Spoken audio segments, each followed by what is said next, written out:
Okay, so this is where it starts, and right away you have to understand the setup because it makes everything that comes after so much more terrifying. Dog Day hears it first. 3 nights before everything goes completely sideways, he's sitting near the playcare entrance. Just sitting, can't sleep. The factory feels off in that specific way it sometimes does where the quiet is to quiet. You know what I mean. And then he hears it. From somewhere above the ceiling, a slow creak, rhythmic, deliberate, like something heavy shifting its weight on old floorboards directly above him. Slow footsteps moving east down the ceiling, then stopping, then gone. And here's the thing, Dog Day knows every sound this factory makes. Every groan of the pipes, every flicker of the lights, every mechanical hum from the lower levels. He has cataloged all of it the way a soldier catalogs escape routes. This sound is not in his catalog. And that alone, that one fact, is enough to keep him awake for the rest of the night staring at the ceiling. Because in a place like Playtime Co., an unexplained sound is never just a sound. But he tells himself it's nothing. He moves on. And that right there, that decision, is the first mistake because the second night, Catnap finds the scratch marks. Lower corridor be 30 meters from the playcare entrance, 6 feet up on the west wall. For parallel lines dragged horizontally across the concrete for about 2 meters and then stopping clean. And guys, when Catnap sees these, he goes completely still because Catnap does not scare easily. Catnap is the one thing in this factory that everything else is cautious around. But he crouches in front of these marks, and he stays there for a long time, and the purple mist coming off his mask just kind of drifts in the silence, and he is thinking really hard. Because these marks are fresh, and they were made by something that pressed deliberately, not something stumbling in the dark, not something panicking, not an accident. Something that wanted to leave a mark, something that wanted it found. He measures the height with his own hand. He doesn't tell the others. Not yet. I know, right? Classic horror mistake. And then the third night, this is where it gets really crazy. Mommy Long Legs goes down to the basement archive room. Completely routine. She has done this 40 times. She pushes open the door, pulls the light cord, looks down at the floor the way you automatically do when you enter a room you haven't been in for a while. The dust down here is thick, undisturbed for years. She knows exactly what the floor looks like. Old footprints from staff members who died decades ago, ghosted into the dust permanent. She knows every single one of them. These are not those footprints. In the center of the floor, in neat old-fashioned cursive, written with one finger in the dust like a message on a mirror. Her name, fresh, the dust around each letter still slightly raised. And that is when Mommy Long Legs goes and finds everyone. Because whatever patience she had for pretending this factory was just normally terrifying, that patience is completely gone. So they all gather in the upper game station. Dog Day, Catnap, Mommy Long Legs, and Bunzo, who has been quietly following Dog Day for the past hour, because Bunzo has learned that when Dog Day moves with purpose, you want to be near him and not in some other part of the building alone. Smart, honestly. Huggy is not there. Nobody invites Huggy to these conversations. Huggy is his own category. They lay it all out, the footsteps, the scratch marks, the name on the floor, and then Bunzo, who has been quiet this whole time, gripping his symbol a little too tight. Says the thing that makes everything worse. Room 7, sub-level 2.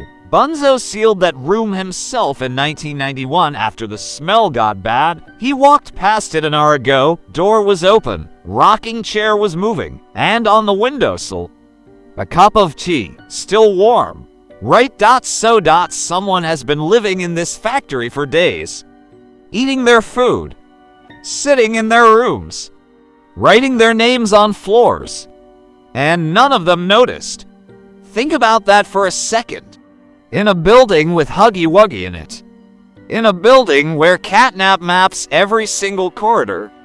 Someone moved in and stayed for 11 days completely undetected.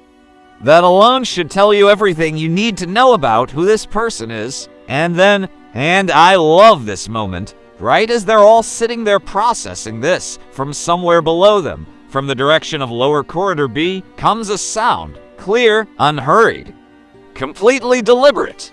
Tap, tap, tap. A wooden cane on a concrete floor. And then a voice, old, warm, the kind of voice that has never needed to be raised because whatever it says always gets heard. I did wonder when you would all finally sit down together. I have been quite patient. I think 3 nights is a long time to wait for an introduction. Mommy Longlegs moves instantly. She stretches herself across that corridor entrance so fast. 8 limbs spanning the full width in under a second. A wall of pink between whatever is down there and the rest of them. And she says, "Flat and hard, show yourself." The tapping stops. And then she walks out of the dark. This old woman in a gray dress, white hair pulled back tight, wooden cane in her right hand. And that smile, warm, patient, like she has already seen how this goes and finds it quietly amusing.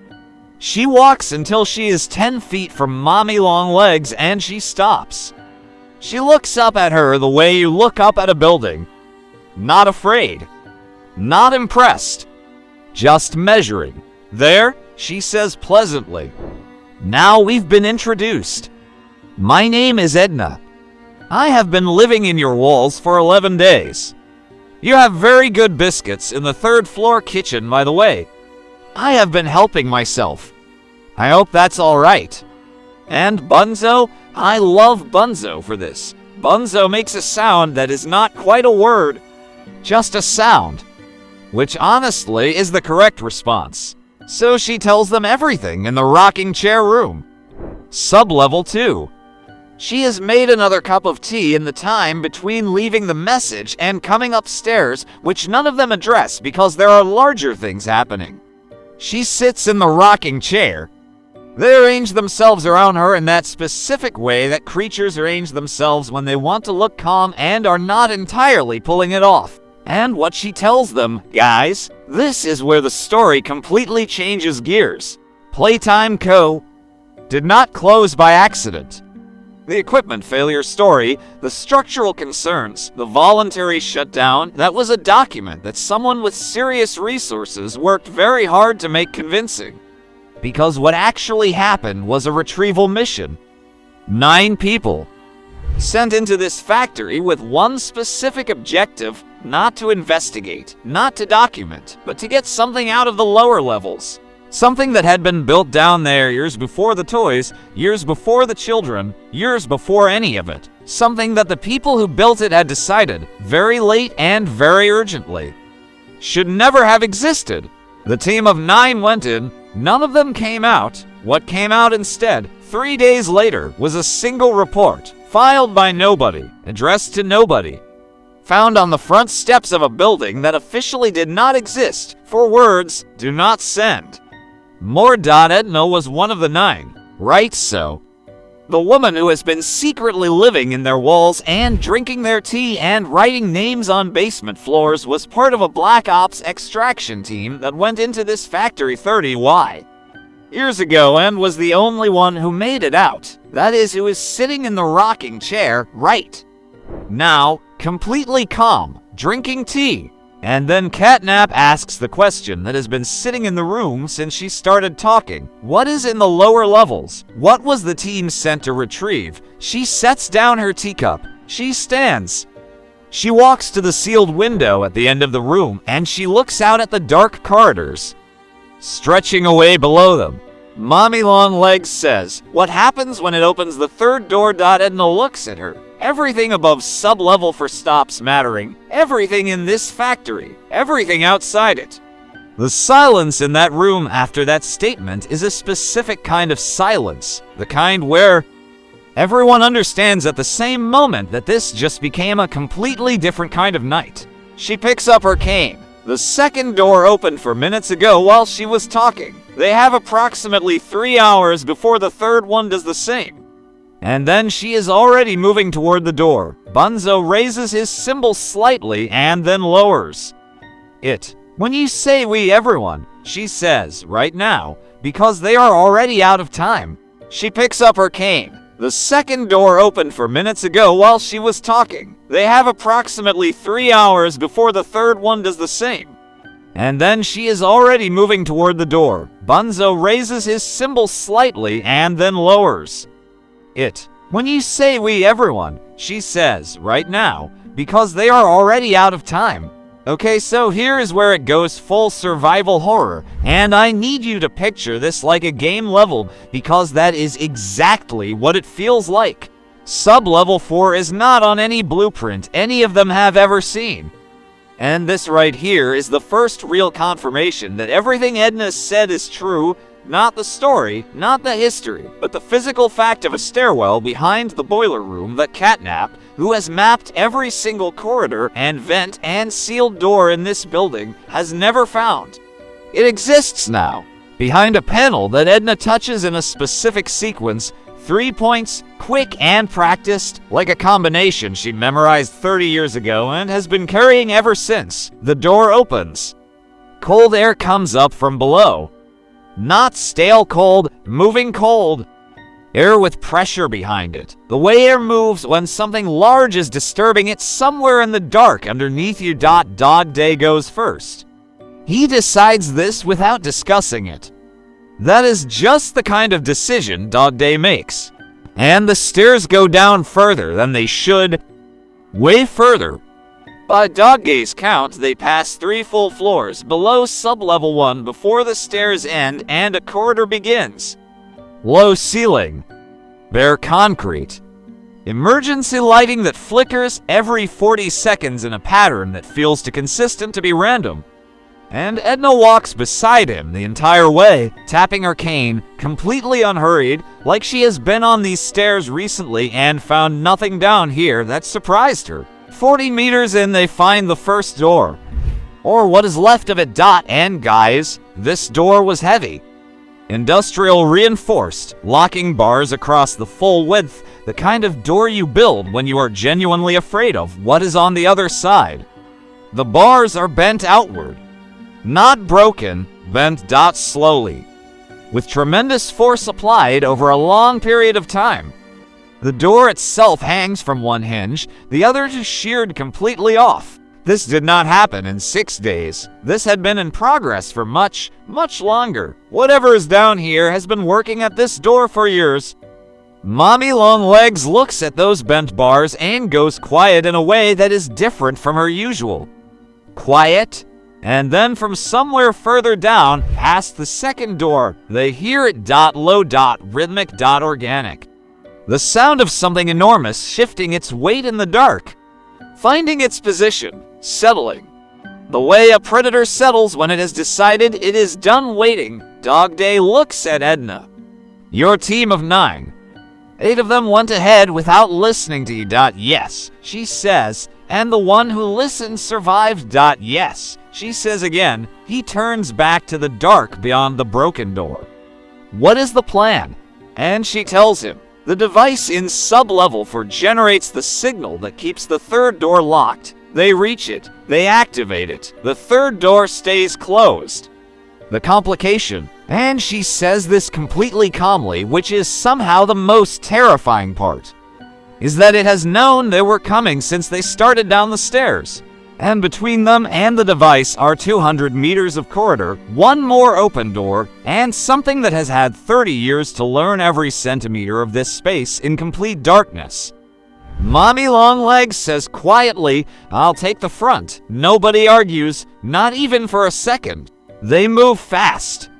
Edna says fast is better than quiet because it already knows where they are, and she is absolutely right. Mommy Longlegs leads, 8 limbs moving her along the ceiling and walls simultaneously, covering the full width of the corridor, a living obstacle that fills the space. Dog Day stays next to Edna. Catnap takes the rear, his purple mist thickening behind them, laying a cloud of haze that obscures their number.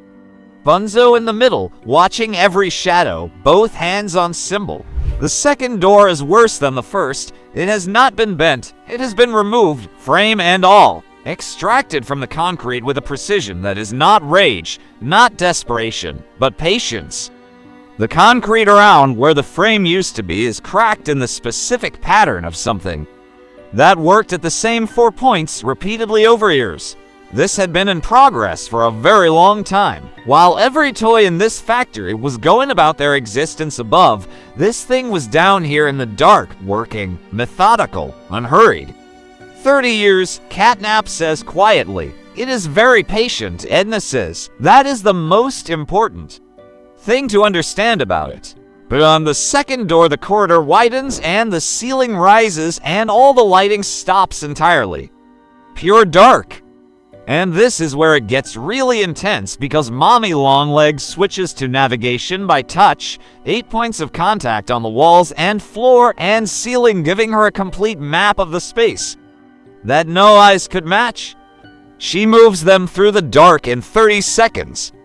One hand on each of them, pulling them through, completely sure of every step. And the whole time, Edna is tapping her cane on the floor in a steady rhythm. And Dog Day realizes after a moment that this rhythm is not for navigation. She is not finding her way. She is being loud on purpose. She is announcing herself, drawing attention toward her and away from the device at the end of the corridor. You're baiting it, he says. I am familiar to it, she says. It remembers me from 30 years ago.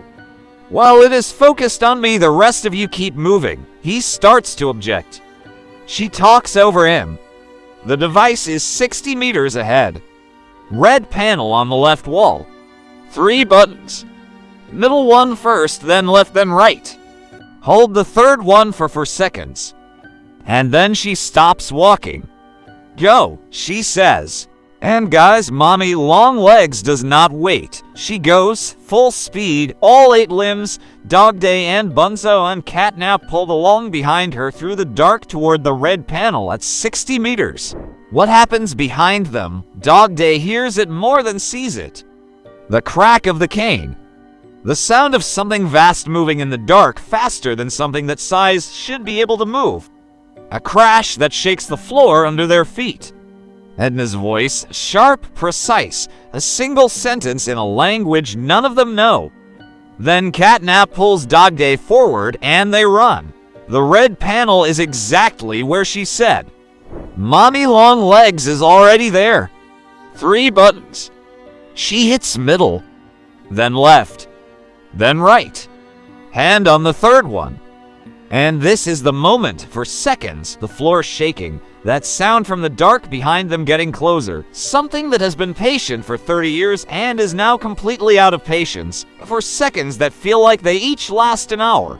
Then the lock engages. One single enormous concussive thud from somewhere deep below them. A door that is not a door slamming into a frame built specifically for this moment.